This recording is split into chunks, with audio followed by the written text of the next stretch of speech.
Dividend growth investing, passive income, financial freedom. That's what it's all about. Hey everyone, Ian here. I am so excited today. Today's video, I'm going to answer several subscriber questions. I'm here in Las Vegas right now. This video today, it's going to be a little bit of a different format. I'm going to break it down into several different sections, and each section is going to represent a specific subscriber question about dividend growth investing. Investing for dividends that can cover living expenses, that can literally pay one's bills. And so I'm excited because this is my video, my second video in the vlog series. If you've been with me a while, you know that I did my first vlog video in the vlog series a few months ago from Las Vegas. Well, I am back. I am live here in Las Vegas right now at the Vidara Hotel. You can see the pool behind me right here. Just enjoying this workspace right now before I head over to a conference that I'm attending, and wanted to take this opportunity just to vlog again to give you guys answers to all of these questions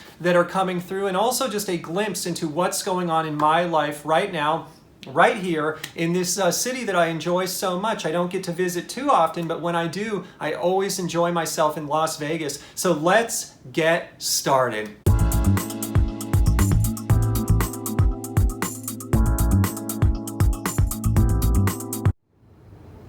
I love it when a stock goes on sale. I am talking about when a stock drops in price. And this is so counterintuitive to how most people think. Most people out there, when they go to the shopping mall and there's a sale, maybe a store is closing, they're all over it. They're like, hey, this is a sale, I'm excited about it.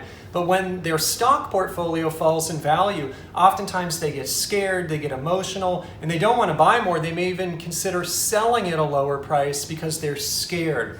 I like to take a different approach. When my stock portfolio falls in value, or a specific stock in my portfolio falls in value, I get really excited. I like to celebrate that event because I like to average down. What this means is when I buy a stock, let's say at $100 and it falls to $80, I will get excited because it's at a better value. If I liked it at 100, I definitely like it at 80. And so I received a subscriber question, and the subscriber asked me, hey Ian, what's your averaging down strategy? How do you average down? And so I want to share a few thoughts on that topic. I have two types of stocks in my portfolio. There's one type of stock where it's a new position and I'm just starting it up, and there's other stocks in my portfolio that are more established and they're kind of at their target weighting. I will link in the description below. I did a video a while ago on my strategy of how I weight stocks. Typically I have stocks that I want them to be small, other stocks that are medium, others that are large. And I have a target weighting for each stock, and oftentimes the dividend stocks I own, they're not at their target weighting. I want to talk though first about new stocks. When I have a net new stock in my portfolio, typically what I do is I'll start with a real small position because I like to get comfortable with a new stock. I don't just like to jump into something. I don't just like to go all in. I like to test the waters. It's like a relationship here. I have a new relationship with a company. I start small and I grow it over time. And so a prime example of this is General Mills. In terms of full disclosure, I own General Mills in my stock portfolio, ticker symbol GIS. I bought this in 2018.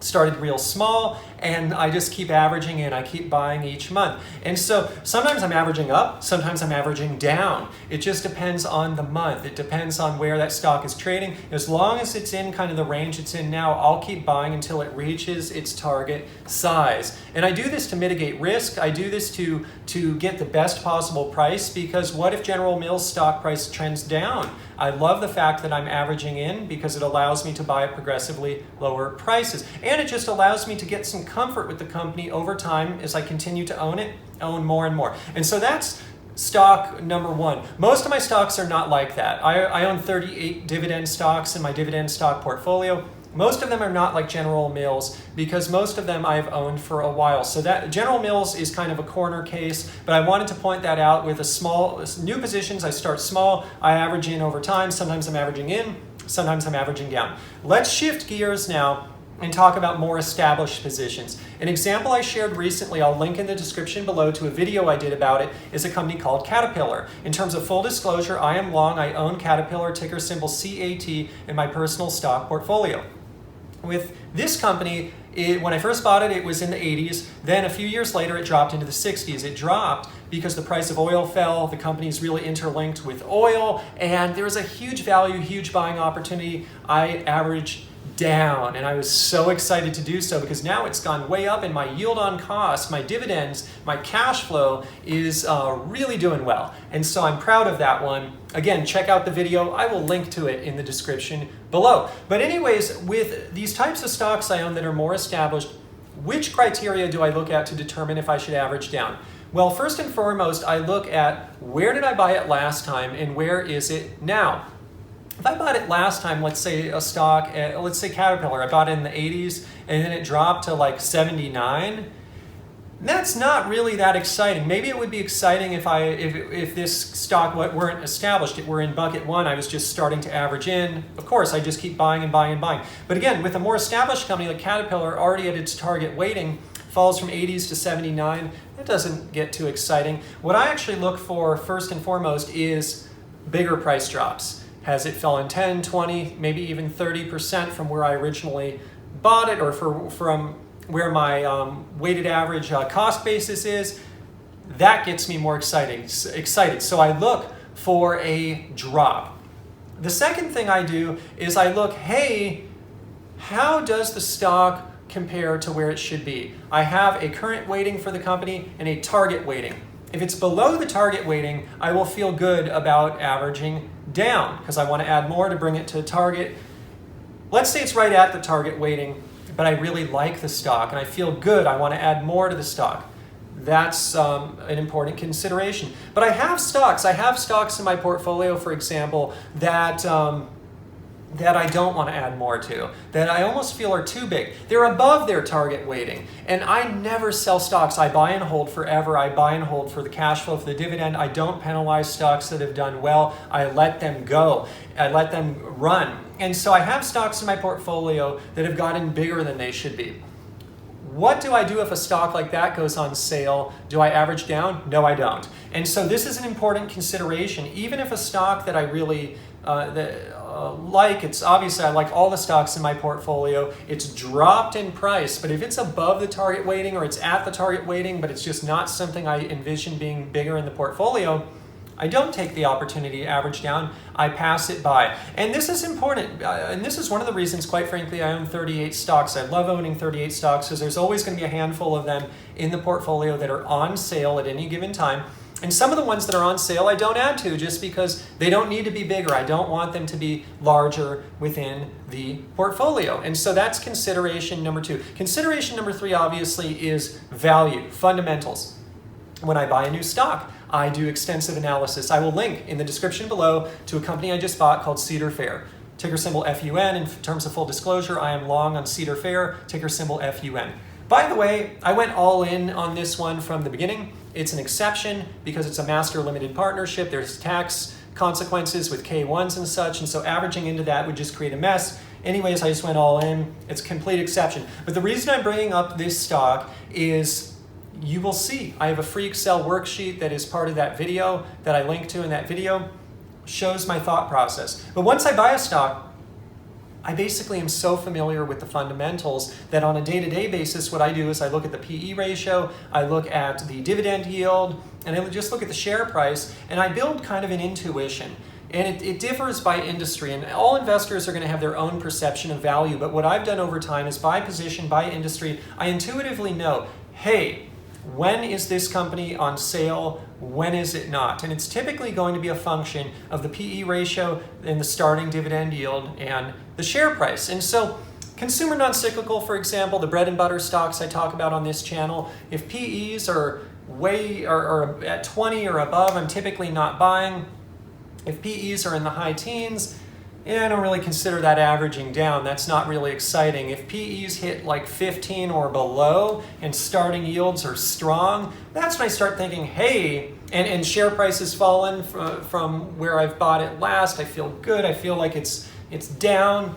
Sure, I'll consider averaging down at that point. And again, it really differs by industry because every industry carries different PE ratios, carries different yields. that are characteristic of each industry. And so, like I said, I can't give a one and done answer on this one, on the perception of value, but what I would say is every investor will build their own perception of what is value, and when has a particular stock hit that point of value where it makes sense to average down. So there you have it. I hope this answers the subscriber question about how I like to average down. Again, there's two tiers of stocks in the portfolio. In the first one, I kind of average down, average up. I just keep averaging into new positions. But with established positions, averaging down is really a function of the how much has it fallen in share price, where is it in my portfolio versus its target weighting, and in relation to that second point, do I feel comfortable adding more, or is it just a stock I really don't want to add more to? And then obviously the third set of considerations are around value. Just because something's fallen doesn't mean it's on sale, it doesn't mean it's a value. Maybe there's some short-term fundamental stuff. If it's fallen and that's coupled with some deep value in terms of the fundamentals, it looks good against the intuition that I've built about where value should be for that stock, that will help me determine if it makes sense to average down. But I am always buying. I like to buy stocks on a monthly basis, and because I own 38 stocks, I just love it. There's always a subset that are on sale, and so I'm oftentimes averaging in. Sometimes it's averaging up, sometimes it's averaging down, but I am always dollar cost averaging. All right, everyone, it's almost checkout time. It reminds me of that song by Tupac on his All Eyes on Me album, Checkout Time song.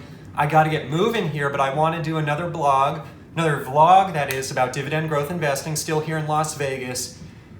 I get this question all the time. Ian, when the next crash comes, how are you going to approach it? And what lessons did you learn personally from the Great Recession and from the crash all the way back in 2008, 2009?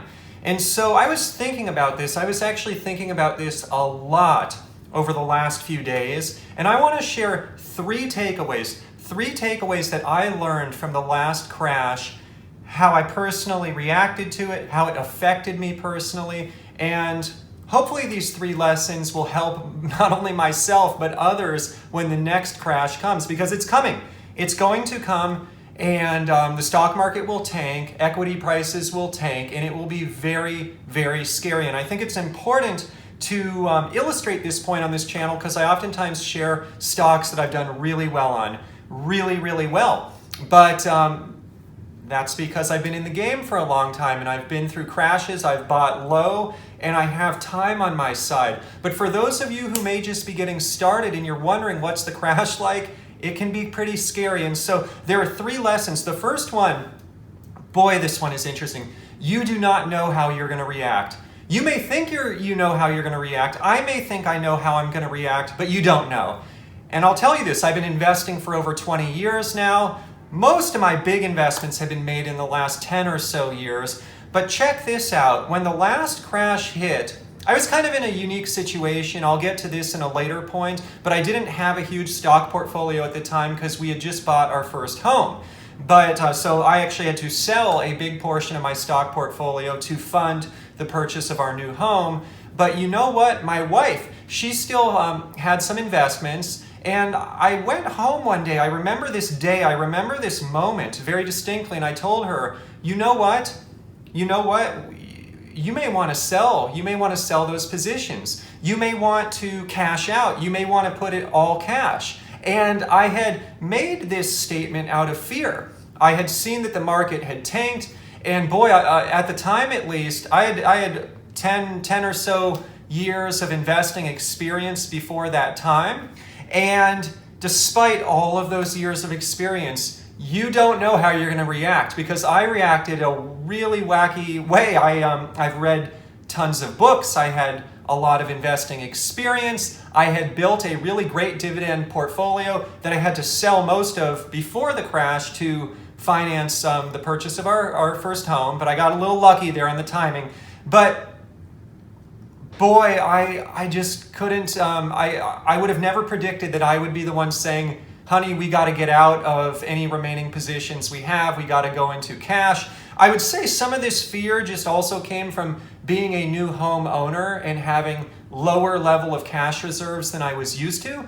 because when you purchase a home and you put in a down payment, that wipes out a lot of money that was otherwise in stocks and cash and savings. And so I think that's where I was approaching it a little bit, is like, look, we don't have much cash reserves left and this market is tanking. But again, you don't know how you're going to react. And so I cannot underscore this enough. And so knowing that, what is the action? What is the action for the next crash? I think the action is to have a game plan before the crash. Maybe even write it down. I'll link in the description below, but I did a video about my investing journal. I like to keep a journal. Maybe write out a game plan. What are you going to do when the market crashes? Are you going to sell your stocks? Are you going to add to your positions? Are you just going to hold strong? And what are your objectives when the next crash hits? Having a game plan ahead of time is really important, and I would say writing it out with a physical pen, it kind of puts that really into motion in one's mind. I think there's a lot of power in the written word. I like to journal. I've talked about this on my channel before. I did a review of the 5-minute journal, which is a tool that I personally use. I'll link in the description below to the video about that. And that's really the takeaway. Because I don't know how I'm going to react, because I know it will get emotional, it will get scary, it will be terrifying, potentially, if my portfolio value, for example, gets cut in half or maybe more. Now, I need to know going into it ahead of time, what will be my plan? And my plan now, I'll tell you, what is my plan for the next crash? My plan is to hold everything I have and to buy, keep buying, just average in, buy all the way down, buy all the way back up, dollar cost average, take advantage of those good prices. My plan is to stay non-emotional, not to be emotional about it. Thankfully, I'm in a situation now where we don't have a major life event where we're going to go out and buy another home, or I'm going to have very low cash or stock reserves left. So I think the next crash, I'm kind of approaching it from a better footing. I'm approaching it from a place of more confidence, whereas in the last crash, I wasn't very confident because, quite frankly, all of the money we had was tied up in the purchase of our first home, and there's very little savings left. And so when this thing hit and the few stocks that were left were falling, it was quite a scary event, and I would say the emotions had taken over. And so this is something I've learned as an investor. Thankfully, my wife did not listen to me. Her better judgment prevailed, and she was like, hey, these holdings that are left, you know what? We're going to hold them. I'm going to hold on to them because I know that it will come back. I know that the market forces will prevail. She knows from history, from her grandmother who had spoken to her about investing and cash flow over the years, that these types of things happen. And so thankfully, and this is why having a great partnership, a great marriage, great partnership is really important, because sometimes the one person may not be acting rationally, but the other person, their logic will prevail. So thank goodness that my wife did not take my advice, my recommendation at the time. But again, you don't know how you're going to react, so think about it now, because the crash is coming and it will be crazy. So the second thing I learned, big money can be made. And boy, I just did a video on this. I'll link in the description below. But I am now yielding 20% yield on cost on one of my holdings. The first time I'm yielding 20% yield on cost. This is on Altria, ticker symbol MO. In terms of full disclosure, I am long. I own Altria, ticker symbol MO, in my personal portfolio.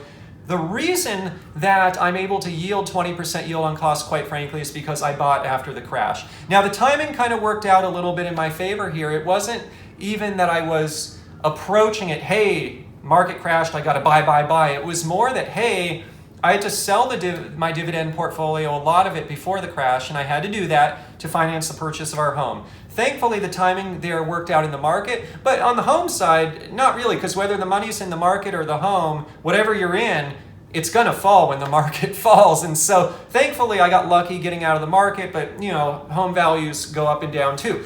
Anyways, after we owned our home for a little bit and I got comfortable purchasing stocks, cash was coming in from my job. We built up kind of a savings buffer, and it was time to buy stocks again. I was just buying. And it wasn't necessarily at the time because, hey, I want to take advantage of these great deals out there. Hey, everything's on sale. I know that was kind of in my mind, and it certainly was something I was thinking about. But also it was more like, hey, I just need to rebuild my dividend portfolio that I had to sell here to purchase our first home. I just need to rebuild it.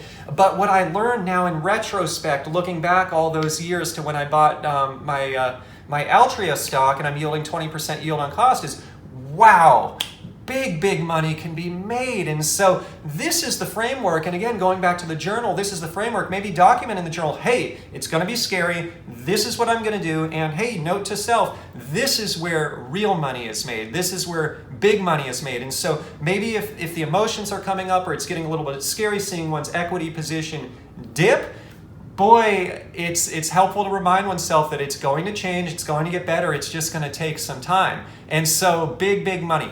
Third lesson that I learned from all of this is think about your home buying strategy when you orchestrate a dividend portfolio, especially a portfolio that is complex, that has many positions, that may have many purchase prices because one had averaged in on a monthly basis over time.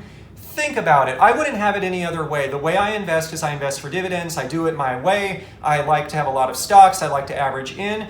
But potentially, if home buying is in one's future, does it really make sense to invest in all of those complex dividend stocks with all of those complex buy orders, have to sort it out for tax reasons, for capital gains reasons when one buys the house? Or is it better to have a separate dividend portfolio, a separate home buying fund?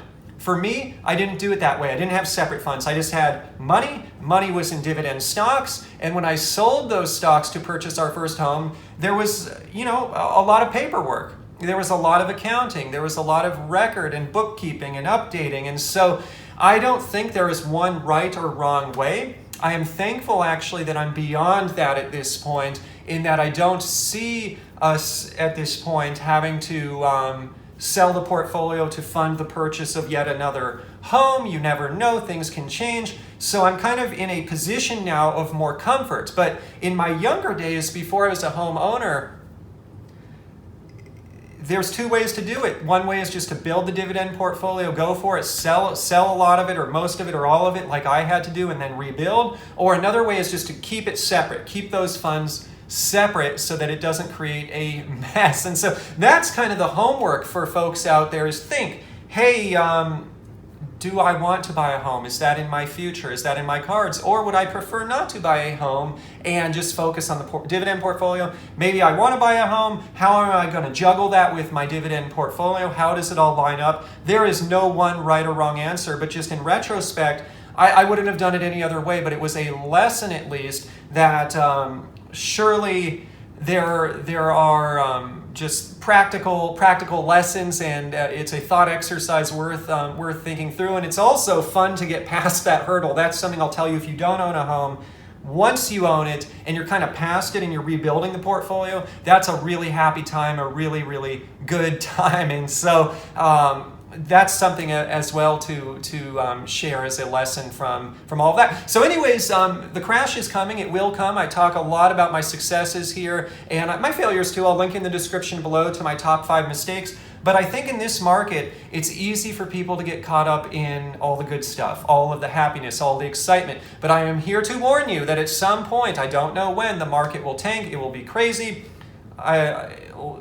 It's time to prepare. It's time to be realistic. And even today, with the purchases I'm making today, I have to be very realistic that I am paying pretty high valuations, pretty high values. And I know that when the crash does come, I will be on paper underwater on some or many of those recent purchases that I'm making now in 2018. So, hey, thanks for hanging in there, everyone.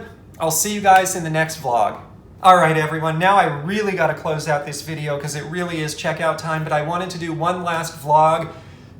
I was walking home last night from the conference. I'm here in Las Vegas at a conference. By the way, here's my badge. I want to show you something on this badge. It has scholarship donor. So I'm at this conference. It's for the Self-Storage Association, and they give you special recognition for people in the past who have contributed to the scholarship fund. And the Self-Storage Association, they have a scholarship fund for people that work in the self-storage industry. If they need help going to college, they need some funds, that's where it comes from. And so I always, when I receive these opportunities to give, to help, to give back, I like to jump on them. And so this is just a lesson for folks out there that it's not just about the money. And dividend investing, it's a means to an end. It's exciting. I love it. It's one of my favorite things in life.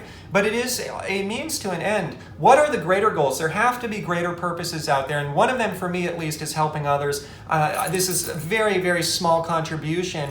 But in the scheme of things, I'm just so proud of that. I would say there are a lot of things to be proud of at this conference and a lot of cool stuff that happened. The thing I would say I am most proud of is wearing that badge, showing that I donated to the scholarship fund. I just feel so proud that I was able to do that and help someone else. And so think about it out there, whether your dividend portfolio is small or big, are there ways that you can give back? Every dollar matters. And what I have always found and what I truly believe is the more you give, the more you receive. And so I want this channel to be a community of folks who are doing good in the community and helping others. And so another fun fact, you're going to love this. I can't believe this. It really, honestly, made my day, and it's just so unexpected. I was walking. I'm staying at the Vdara. I was walking back from Caesar's Palace, where the conference was. Walking between Caesar's Palace and Bellagio, because you get there at Bellagio, then you can get to Vdara. I love Vdara, by the way. Smoke-free hotel, great rooms, quiet, easy to sleep, but you can walk. Like within 15 minutes, I was at Caesar's Palace. Within 5 minutes, I'm at Bellagio. Anyways, I was walking back between Caesar's and Bellagio. All of a sudden, this guy, he pops out of nowhere and he's like, "Hey, I watch your videos." And I was like, "Oh my gosh, really? Are you serious?" And he's like, "Yeah, I've seen your videos." And I was like, "Hey man," I shook his hand. I'm like, "Hey," I introduced myself. He introduced himself. It's Stuart, by the way. That was Stuart that I met. Shout out, Stuart. It was so awesome meeting you and your girlfriend here in Las Vegas. I hope you guys had just a fabulous trip. I wish we had more time to connect. Quite frankly, when I was walking back, I was tired. The night before, I had gotten 3 hours of sleep because it was a real early flight, and then I was late to bed, and it was after a 10, 12-hour day of conference stuff, and walking back, so I may have been a little bit out of it, quite frankly, but I wish we had more time to connect. Please comment below or just reach out. I'd love to connect more, but boy, I hope you're watching this, Stuart. It was so wonderful meeting you, your girlfriend. You guys are awesome. I am so blessed, so grateful. You literally made my day. You really did. It was so special. This is the first time this has ever happened. And so everyone out there, if you ever see me out and about, how random was that? I would love to talk. I would love to meet you. So please reach out. And on that note, I had an idea. Please comment below. If you want to meet me in San Francisco, I want to do a meetup. I want to do it at like a coffee shop. I'm thinking maybe we do it at Starbucks or Pete's. I want to host just a fun meetup where we can just meet and greet, maybe for 30 minutes, maybe for 1 hour, where members of our community here on PPCE can just get together, talk about dividends, talk about stocks. I know at least some of you out there live in the Greater Bay Area. I want to do it in San Francisco, big city, central hub, easy more or less for people from any area really of the Greater Bay Area to get there. And so comment below if you're interested. If you're interested, I will set something up. We will make it happen. Hey, I'm willing to do it as long as I can get a handful of people. I'm saying like 2 people or more. I think that would be just a wonderful opportunity. So please comment below, even if you don't see other people. If it's just a few of us, we'll do it. It will get bigger over time, but I think the time has come. At 13,000 plus subscribers, the time has come. And Stuart, you inspired me. You inspired me by reaching out here in Las Vegas, so I thank you for that. Hey, before I leave today, that's it for this vlog number 2. I want to add a full disclosure. I own the stocks that I mentioned today. I'm not going to list them all again now, but in individual segments I had illustrated that I am long, and I illustrated the full disclosure that I own the positions disclosed today. And in terms of a friendly disclaimer, I'm not a licensed investment advisor. Today's video is not investment advice. This video is just for your fun and entertainment. If you're going to go out and invest in the stock market or anywhere else, please consult a licensed financial advisor first. Hey, thanks everyone. You enjoyed the video today. Please like, comment, subscribe. All of that means the world to me. And check me out on Instagram. I'll link in the description below. I got a lot of cool photos from here in Las Vegas. If you want to learn more about my trip, what's going on in my life, you'll find that on Instagram. I will see you guys in the next video.